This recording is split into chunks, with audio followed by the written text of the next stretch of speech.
What's up guys, welcome back. My name is Nick Vazquez. I'm a realtor here in the GTA with Keller Williams. Here are the 8 steps you need to take when buying a home in 2021.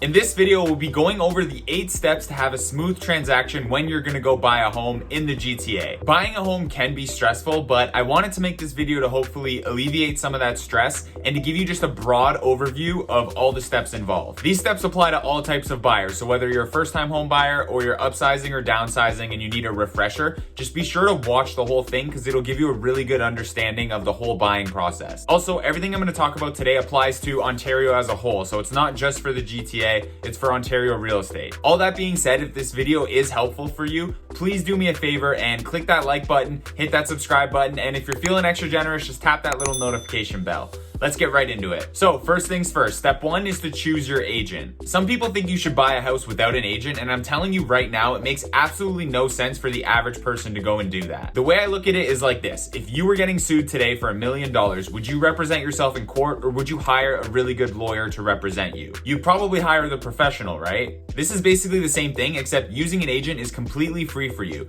The seller is going to be paying the buyer's agent's commission, so there's no out-of-pocket expenses for you. Besides, if you go to buy a house without an agent, you're going to be working with the listing agent. You're going to be submitting your offer to the listing agent, and guess what? That listing agent works for the seller. They do not work for you. They're going to be making sure the seller gets the best deal, and they're going to be protecting the seller's interest. This is why you should be hiring a great agent on your behalf, because they will be protecting your interest throughout the transaction and just making sure everything goes smoothly and that you get what you want. When you hire an agent, they're going to be representing you and negotiating for you throughout the transaction. They'll be guiding you with the ins and outs of everything that needs to get done. They'll give you valuable information about what the house you're looking at is actually worth. They'll know the ins and outs of the neighborhoods, and they'll really just help you make the best decision for you and your family. Now, that being said, not all agents are created equal. You want someone that's honest, trustworthy, reliable, and professional. You want someone who takes the time to listen to you and really understand what it is you're looking for, and someone that can help you find something that aligns with your future needs and your goals. Also, you want to make sure you're working with someone who really knows the market, who knows what they're doing, and who really communicates with you well and really keeps you in the loop throughout the whole process. I know I just listed a bunch of things that you want to look for in an agent, but seriously, take some time to find a really great agent, because having a great agent is going to be the most valuable asset throughout the whole home buying process. Next step is to get pre-approved. Unless you're planning to buy your next house with cash, you're gonna have to get a mortgage. A pre-approval is basically getting a bank or a lender to give you an estimate of how much money they will give you to buy a home with. The reason you want to do this right away is because it'll give you an idea of what's realistic for your situation and what you can actually afford.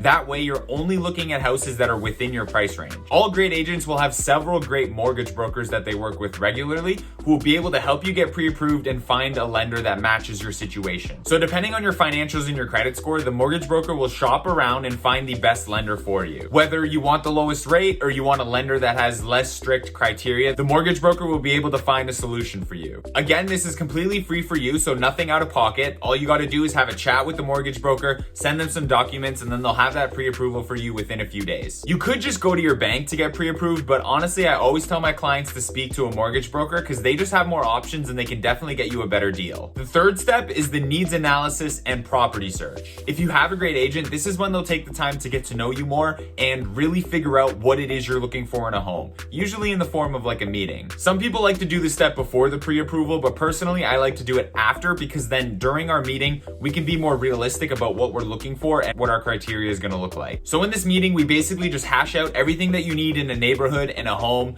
things that match your lifestyle, things that match your goals, and then we will start the property search. In this market, things move really quickly, so when you see a house you like, you gotta move on it fast. So we have a ton of technology that really helps with this. I'm not gonna go into all of it, but here are a couple things that we do. So number 1 is we give you realtor access to the MLS, so you can see everything that I can see. Basically, that means that you can see when properties are sold, when properties are sold conditional, when there's price changes, and all the things like that. You'll also be able to see properties before they go on realtor.ca. Number 2 is we set you up on a listing alert. All this means is you'll be getting emails every day with all the new properties that hit the market, so you could be one of the first ones to see them. Then all you got to do is go through the homes, select the ones ones you want to see in person, and then we start booking showings. This then leads us to the next point, which is writing an offer. After we see some homes in person and you find the one that really matches what you're looking for, we'll be putting in that offer. I know I've already said this before, but I can't stress this enough. Having a great agent is so important in this step. It can really be the difference between getting the house, in multiple offers, getting a good deal, or just completely making a mistake. This is why it's really important to find an agent who will be honest with you and someone that you trust, because you want someone to really be looking out for you. You don't want to work with someone who's looking to make a quick buck. When my clients are ready to make an offer, I always give them my honest and professional advice. In the end, the decision is theirs to make, but I'm always there to help and give them all the information they need so that they can make the best decision for themselves. So the step is simple. You see the house you want, you put in the offer. Your agent should know what's been selling in the area so they have an idea of what the house is worth, and then you can put in a competitive offer with that information. Once the offer is submitted, there's 3 things that can happen. Number 1 is the offer gets accepted right away and you have a sold conditional sale. Number 2 is the seller doesn't like the offer,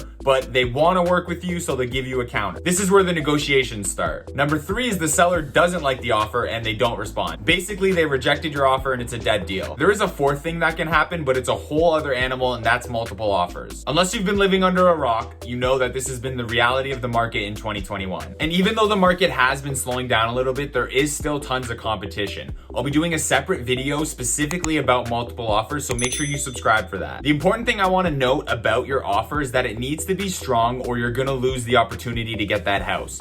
There's a lot of things you could do to make your offer stronger. I'm not going to go into them today. Feel free to reach out to me if you want to get a quick rundown of what you can do to make your offer stronger. After your offer gets accepted, you're going to have the deposit ready. The deposit is basically a sign of good faith. You're showing the seller that you're serious and you're putting your money where your mouth is. The deposit's usually about 5% of the purchase price, and it'll be held in trust by the listing brokerage and then applied to your down payment when you close on the home. The deposit usually needs to be provided within 24 hours of the accepted offer, and it's usually transferred through a bank draft, a money order, or a wire transfer. The important thing to note about the deposit is that it needs to be readily available. It can't be in the stock market or some other bank account where it's going to take a week to get the money out. It needs to be in your account, ready to go, able to be withdrawn within 24 hours. Once you give that deposit to the listing brokerage, then the deal is now officially sold conditional. Perfect segue, let's talk about the conditional period. So you'll typically have a financing condition and a home inspection condition.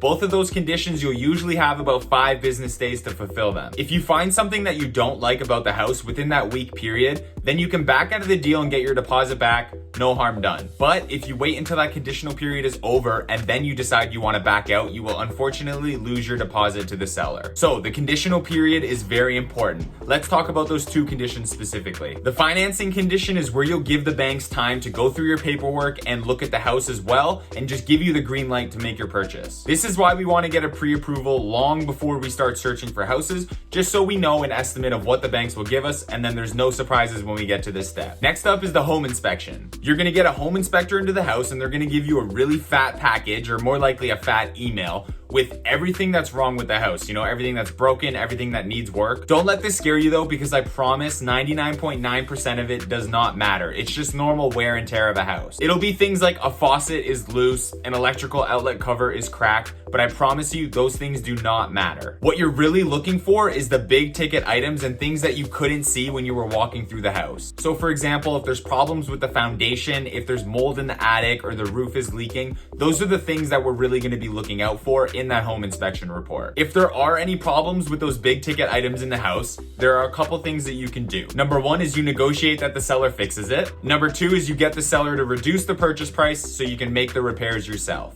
Obviously, you and your agent will be able to negotiate that when you get there and if there's anything that needs to be fixed. Oh, and another thing, your agent should know some really good home inspectors, so make sure you ask them for one. Once these 2 conditions are done, you'll be signing a document called a notice of fulfillment. This is basically just letting the sellers know that you fulfilled the conditions, you're done with the conditions, and now you're officially sold firm. Next step is the lawyer review, and this is when the lawyers are going to take over. They'll be doing their fun lawyer stuff. They'll review the contract, they'll be making sure that the title is free and clear, there's no liens or fines, they'll work out the adjustments, and they'll be transferring your name on title. You'll be signing a lot of paperwork, and you'll also be finalizing your mortgage documents with the bank. Now, something that I personally like to do is I give my clients at least 2 revisits when they buy a house. So after the conditions conditional period's done, you can go back to the house 2 more times. You could bring friends, family, renovators. You could take measurements. If something needed to be fixed by the seller, you could save a revisit to make sure that that repair was made. I generally like to save 1 revisit for a couple of days before closing, just to make sure that everything is still there and everything still works. Then it's closing day and it's celebration time. You'll get the keys and then you can move into your new home. I generally tell my clients when they move in to just turn everything on, run the furnace and all that, just to make sure that everything still works and nothing was damaged while the sellers were moving out. So that's basically it. Buying a house is really not as hard as it seems, and as long as you follow all these steps, you'll be okay. Especially if you follow step number 1 and get a really good agent from the start. They'll really be able to hold your hand and help you through the whole transaction and make sure that everything just goes real smooth. I really hope this video was helpful for you. If you have any questions or you are thinking of moving to the Greater Toronto area,